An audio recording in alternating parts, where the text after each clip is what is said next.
The English Renaissance in Literature by Schuyler Greenberg. The Renaissance is most commonly characterized by its cultural rebirth. New ideas concerning topics ranging from science to philosophy, literature, and technology began in Italy and were inspired by the prolonging effects of the Black Plague. Over half of Europe's population died from the plague's viral and relentless infection. However, it granted survivors the time necessary for innovation. The invention of Gutenberg's printing press was the first of many assets that encouraged widespread communication among citizens regardless of their geographic location. Church services were translated from Latin and instead were presented in the vernacular of the people so citizens could participate in religion in new ways. Additionally, the New World was modernized by the separation of the Roman Catholic Church into the Church of England and Protestantism. The combination of this separation and access to the printing press encouraged new ideas and opinions to be spread. Widespread public access to the printing press allowed for new ideas to be quickly spread and encouraged innovation through works prior. These foundational ideas and theories established a precedent for authors to build off of. Humanism was an influential element that characterized this time period and inspired many authors. Protagoras was one of the first individuals to publish this theory that suggests truth depends on man's own perception. This was a powerful message because it gave people hope that they were still in relative control after the Black Plague. The rise of the merchant class was another large influential factor.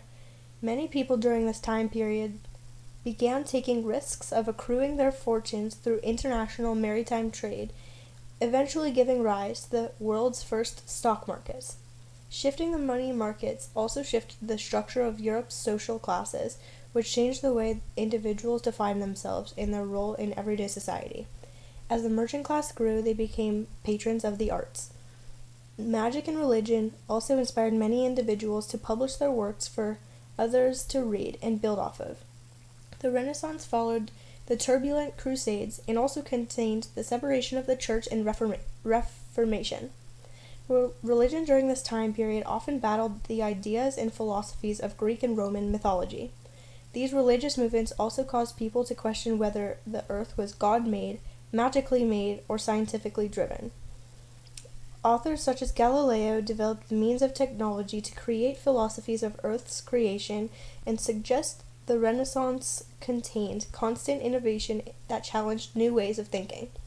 John Milton's Paradise Lost and William Shakespeare's The Merchant in Venice are great representations of the Renaissance's literature.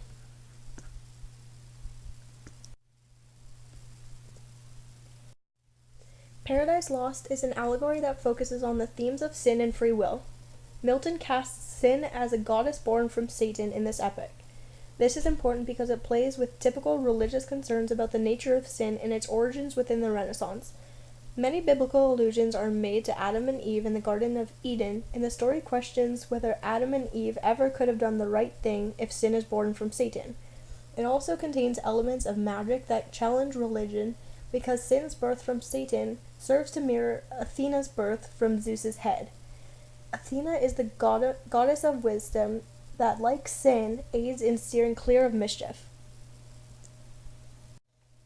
Act 1 of A Merchant in Venice illustrates Antonio, the merchant's distress over his ships at sea. Antonio assures his crew that money is not an issue.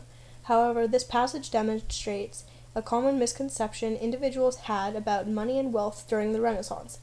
This dramatic opening is emblematic of Shakespeare's writings. It shares common themes of relativity as demonstrated by the merchants this play is focused on and drama. Even though Antonio is not sad about his ships, this first passage foreshadows danger. There are many authors that captivate the essence of Renaissance literature. William Shakespeare, for example, is one of the most notable. In his play Macbeth, he combines illusion, prophecy, and fate to portray our world as one consumed with predestination. During this time when all religions were competing for primacy, Shakespeare addresses the big questions people had about life in this play. Christopher Marlowe is another signature author and was primarily concerned with the darker side of human nature. He favored themes such as justice and hypocrisy, deceit and revenge, and politics. In his play, Dr. Faustus, Marlowe played with the already well-known legend of the protagonist and title character who sells his soul to the devil out of boredom. He portrays a multitude of devilish characters that all witness his demise. Marlowe also coins the popular writing style, iambic pentameter, and together his signature rhyming couplets intersect form and function to represent the themes prevalent throughout his pieces. Other authors include John Milton, John Donne, Ben Jonson, and Edmund Spenser.